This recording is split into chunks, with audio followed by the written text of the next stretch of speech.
Welcome back to Novita's Beauty Knitting Workshop for Absolute Beginners. This is the 5th episode and today we are talking about a stockinette stitch. My name is Sari. My name is Marcus and this is the part of knitting or of any knitting project that I really love, because from here on it's just plain knitting, just round and round and round, and you can let your thoughts wander wherever, or you can watch TV or you can sit with a friend and talk. You can't eat at the same time, but that's about it. Yeah. It's a zen moment of knitting, I'd say. Yes, that's true. And first of all, I'm going to change to the larger needles at this point. So the ribbing was made with smaller needles, and I'm taking the 10mm needles and continuing with them. And as Marcus already said, we are just going to knit, so no purling from now on. Only knitting until the end of the hat, so it's really fun. Smooth sailing. Yes. Yeah, and we're changing the needles, the needle size with double pointed needles. You'll be working the same way you would with the 8mm needles, only that when you finish a row or finish a needle, you put the smaller needle aside, take the thicker needle instead, and continue knitting with that one. So it's nothing harder than that. And we already mentioned that we are knitting the Nordic style, so this is the continental way of knitting. And why should you learn how to knit the continental style? This is faster than the English style. It's also the movement that you make while knitting is much smaller, so you don't have to take your hands off the needles or throw the yarn around as much as with English style, so it's easier for your joints as well. Yeah, and we know it might be hard to take on a new knitting technique. If you already know the English way of knitting, it's sort of hard. It's like turning left-handed all of a sudden, but it can be done, and we really encourage you to try, because you might find it very much easier than the English style. Yes. Now, here's a great opportunity to modify your hat one more time. So now you finish with the ribbing, and it's the length you chose. And the next thing is, of course, how long the stockinette part will be. So that's another thing that you can change about the hat. So just keep knitting until you have the perfect length for your head or your style. Just leave enough for the decreases, the top shaping of the hat. And another thing that you can do at this point is decide whether you prefer the stockinette stitch side of the hat or the reverse stockinette stitch. Also, this looks really nice. Usually with knitting you talk about the right side of the project or the wrong side, but actually neither of them is the wrong side. No, there's nothing wrong with that. No, this is the pearl side of the thing. hat, the Yeah. reverse stockinette. And if you prefer this side, this is also a great way to modify your hat. Yeah. So you can just put this side on top of the hat and wear it like that if that's what you want to do. Yeah, and if you can't decide yet, you have all the time in the world. Yeah. This is not decision time in that sense. That comes a bit later on.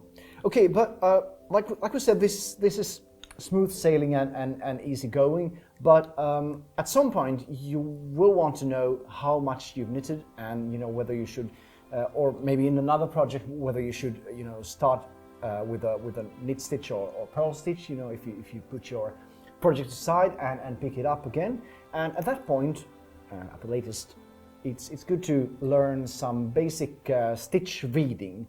And by stitch reading, I mean looking at the stitches on the needles and looking from there, seeing whether you're having knit stitches or purl stitches. So they look a bit different. Now these are all knit stitches, and you can see they form these V-shaped loops here.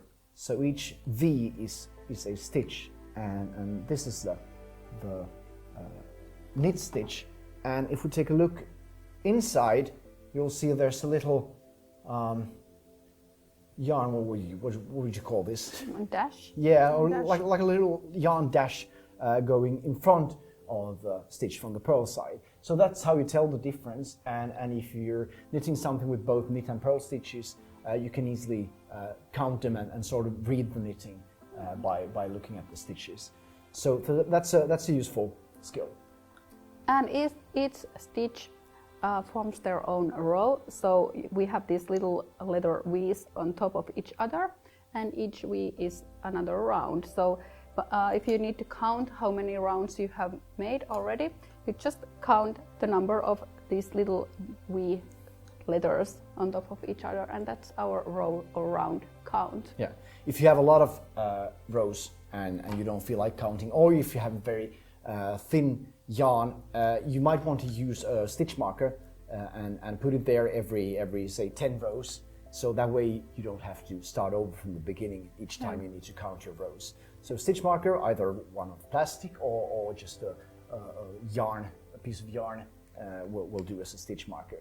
So that's one way to get along. What's your favorite thing about knitting? My favorite thing, I think it's just a perfect way to calm down or relax. That's I think how I started knitting. I didn't think about it that way, but it was actually as a way to relax and as something opposed to quite a stressful work at that time. So that's what motivated me, I think, and it still does. How about you?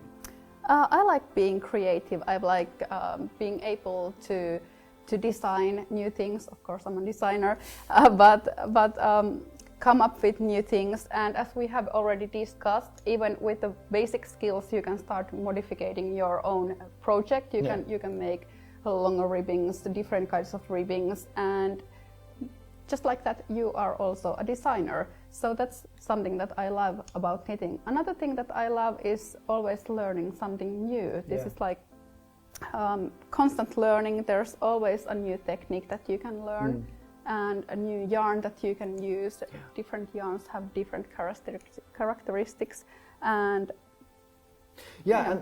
and you know, by extension, the fun thing about knitting is it's so versatile. You can shape it. You can shape your hobby and your craft in any direction you want. Actually, there's no absolute no-nos and no absolute directions about how to go about it. And you can also decide for yourself how hard you want to make it. I mean, sometimes you just want to make really simple projects, just to keep your hands busy, and so and sometimes it's something really hard, and you really have to concentrate and count and keep your stitches in order. So, but you can adjust that yourself by choosing different kinds of projects. And also, I mean, there are people who learn to knit socks and never knit anything else in their lives, and that's fine as well. Yeah.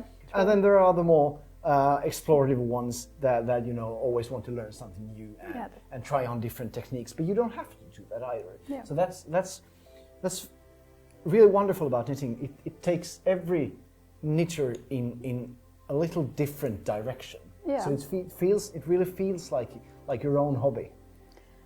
And one of the main reasons I love knitting is the community of knitters.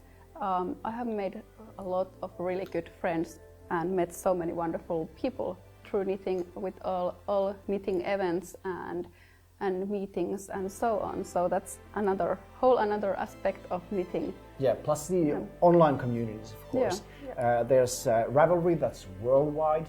And we also have at Novita Knits a community of our own. It's called Knittery, with over 100,000 active knitters. Yeah. So once you finish your project hat and sign on to Novita Knits, you're very much welcome to Knittery as well, and see what other knitters are doing there.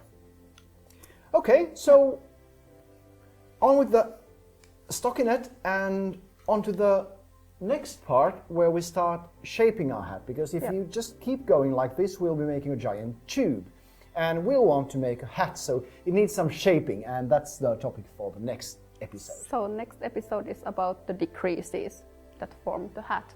Yeah, we'll see you there.